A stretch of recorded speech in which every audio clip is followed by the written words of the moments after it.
नाज़रीन, लंडन में रहायशी Sindhi professor doctor Latif Soomro Sindh हुकूमत के मशवरो ॾींदे चयो आहे त लम्सजाम शोरो में कोरोना वायरस जी वैक्सीन तैयार करे सघिजे थी। उन लाइ मॉलिक्यूलर बायोलॉजी शोबे में पहिरीं खां अहिड़ी वैक्सीन ठाहिण लाइ सेटअप तैयार आहे, पर कुझु ज़रूरी सामान ऐं माहिरनि जूं ख़िदमतूं घुर्बल आहिनि। उन हवाले सां असां ॻाल्हाइण लाइ राब्तो कयो आहे लंडन मां प्रोफेसर डॉक्टर लतीफ़ सुमरो सां। अस्सलाम वालेकुम डॉक्टर साहब। वालेकुम सलाम। डॉक्टर लतीफ़, अवां जेका सिंध हुकूमत के कोरोना वायरस का बचाव लाइ वैक्सीन ठाहिण जी तजवीज़ ॾिनी आहे, उन बाबति तव्हां छा चवंदा? दरअसल जंहिं टाइम ते रजिस्ट्रार लियाकत यूनिवर्सिटी जो उन ज़माने में 2004 जी ॻाल्हि आहे त डैनियल पर जेको आहे उन जो जेको DNA आहे उहो टेस्ट थियो पंजाब यूनिवर्सिटी में प्रोफेसर याकूब कयो। सही। असांखे ख़्यालु थियो त छो कोन असां हिते लियाकत यूनिवर्सिटी में अहिड़े क़िस्म जी का फैसिलिटी रखूं जंहिंमें असां DNA ऐं RNA जेको आहे उहो एनालाइज़ करे सघूं। उहो प्रोजेक्ट जेको आहे नालो molecular establishment of molecular biology department, उहो प्रोजेक्ट ठाहियो बि मूं, कुझु ॿिया दोस्त हुआ उनमें, उन्हनि जी शमूलियत बि हुई ऐं प्रोफेसर जानू साहब जेको आहे हुनजो हेड हो, उहो वाइस चांसलर हो। पोइ असां उहो मॉलिक्यूलर बायोलॉजी प्रोजेक्ट ठाहे पोइ उनखे प्रोफेसर अताउर रहमान तंहिं ज़माने में हायर एजुकेशन कमीशन जो चेयरमैन हो ऐं इस्लामाबाद में उनजी मीटिंग थी ऐं पोइ उते उन डिपार्टमेंटल मीटिंग जेका हूंदी आहे उन में डिफेंड करण लाइ जानू साहब चयो त तव्हां महिरबानी करे वञो। पोइ आउं हुते इस्लामाबाद में वियुसि, उहा मीटिंग वञी अटेंड कयमि ऐं ख़तरो इहो हो त असांखे शायदि इहो न मिली सघंदो प्रोजेक्ट, पर उन प्रोजेक्ट मिलण खां अॻु में मां प्रोफेसर याकूब सां पंजाब यूनिवर्सिटी में मिलण वियो हुउसि। उते वञी इहो ॾिठमि त इहे DNA एनालाइज़र ऐं RNA एनालाइज़र कीअं आहिनि, कहिड़े क़िस्म जा आहिनि ऐं उहे कीअं घुराइबा, ऐं उहो सॼो लिटरेचर हुन खां मूं वरितो। पोइ 2004 में इहो प्रोजेक्ट जेको आहे मंज़ूरु कराए त पोइ 2004 में लंडन हलियो आहे, पर पोइ आहिस्ते आहिस्ते आहिस्ते ख़बर पई त 2017 में इहो जेको प्रोजेक्ट आहे सो कमीशन थियो ऐं मुकमिल थियो ऐं हाणे लियाकत यूनिवर्सिटी में उते जेकॾहिं तव्हां नोट कयो हूंदो ख़बरुनि में हेॾे होॾे त जॾहिं बि कंहिंजे DNA मैचिंग जी ज़रूरत पवंदी आहे त लियाकत यूनिवर्सिटी में जो कराईंदा आहिनि ऐं उते थींदो आहे।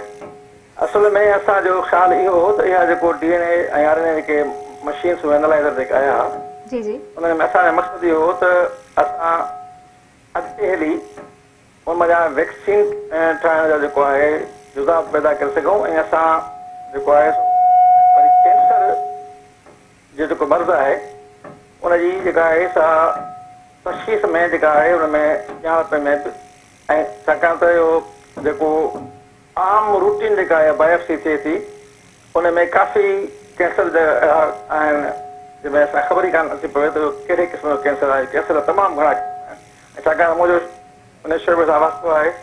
हिते बि मां UK में पैथोलॉजिस्ट तौर ते कमु थो कयां पियो। तव्हांजो जेको सेंटर आहे तमामु वॾो सेंटर आहे जिते मां कमु थो कयां ऐं हिते असां जेको आहे सो इहो मूंखे ख़बर आहे त काफ़ी जेका आहे DNA सीक्वेंसिंग कीअं थींदी आहे ऐं जीन मैपिंग कीअं थींदी आहे, RNA कीअं टेस्ट थींदी आहे, ऐं इहो जेको बि वायरस आहे या बैक्टीरिया जेके बि आहिनि बीमारियूं पैदा कनि था उन्हनि जी जेका आहे उन्हनि में बि DNA हूंदो आहे, उन में बि RNA हूंदो आहे उन्हनि जी। ऐं जीअं मिसाल के इहो जो कोरोना वायरस आहे इन नालो ई इहो आहे त कोरोना, मतिलबु आहे त हुनखे जेको आहे सो रेडिएशन्स आहिनि ॿाहिरां ऐं आहे RNA वायरस ऐं इहो फ्लू फैमिली जो वायरस आहे ऐं फ्लू जी वैक्सीन दुनिया में ठहे थी पई थी हाणे छो त इहा कोरोना जी वैक्सीन ठही वई। असांजी सिंध गवर्नमेंट जो हाल इहो आहे जो मूंखे मास्टर में चवणो थो पवे, असांजी पंहिंजी गवर्नमेंट आहे, पंहिंजा माण्हू आहिनि त कुते जी चक जेका वैक्सीन आहे रेबीज़ एंटी रेबीज़ वैक्सीन खे चइबो आहे उहा बि अवेलेबल कोन्हे। पोइ लिटिगेशन पियूं थियनि कोर्टुनि में हेॾे होॾे ऐं असल में इहे जेके वैक्सीन्स आहिनि इहे national institute of health Islamabad में ठहनि ऐं उनखे ई उते अगरि खातो हूंदो हुओ इहो हेल्थ डिपार्टमेंट, इहो फेडरल गवर्नमेंट जो हूंदो हो ऐं higher education commission federal government जी हूंदी ऐं फंडिंग जेका आहे उते फेडरल गवर्नमेंट हुनजी कंदी। पर जॾहिं असांजे सिंध खे ज़रूरत पवंदी आहे कंहिं वैक्सीन जी त पोइ लाहौर इस्लामाबाद खे ॾिसंदा आहिनि पोइ हुननि खे कॾहिं कोटा पूरी मिलंदी आहे की न मिलंदी आहे। ऐं अहिड़े नमूने सां सिंध गवर्नमेंट में मुंहिंजो कुझु वक़्तु अॻु में हिकिड़ो एडिशनल चीफ सेक्रेटरी प्लानिंग जो दोस्त सरवर खेड़ो रहियो, उन ज़माने में बि कोशिशि थी त कंहिं तरीक़े सां असां इहा वैक्सीनेशन सेंटर ठाहियूं सिंध में जिते, पर पोइ पुछायो कोई पुछे असां घर में ठहे, कोई चए किथे ठहे उहो जेको रखी वियो। असां वटि infrastructure याकत university of medical science में मौजूदु आहे। सही। ॿियो फर्दर उनखे वधाइणो पवंदो ऐं कुझु जेके आहिनि डॉक्टर जेके आहिनि या जेके माहिर आहिनि उनखे तरबियत बि ॾियणी पवंदी। ऐं मूंखे ॾाढी ख़ुशी थी, हाणे मूंखे ख़बर पई त याकत यूनिवर्सिटी में मॉलिक्यूलर बायोलॉजी डिपार्टमेंट में MSc थिए थी। हींअर हिन साल में दाख़िला थियूं आहिनि, जीअं MBBS जी दाख़िला थियनि थियूं न, जी जी, दाख़िला थिए थी, तीअं अहिड़े नमूने सां मॉलिक्यूलर बायोलॉजी में बि MSc लाइ दाख़िलाऊं हाणे हिन साल खां शुरू कयूं अथनि। सही। ॾाढी हिकिड़ी ख़ुशी जी ॻाल्हि आहे। अच्छा डॉक्टर साहब, जीअं त तव्हां चयो आहे त कोरोना खां बचाव लाइ लम्स में ठाही वेंदड़ वैक्सीन लाइ कुझु सामान ऐं माहिरनि जूं ख़िदमतूं जेके आहिनि सो घुरिबल आहिनि, त तव्हां ॿुधाईंदा त कहिड़े क़िस्म जे सामान ऐं केतिरनि माहिरनि जी ज़रूरत पवंदी?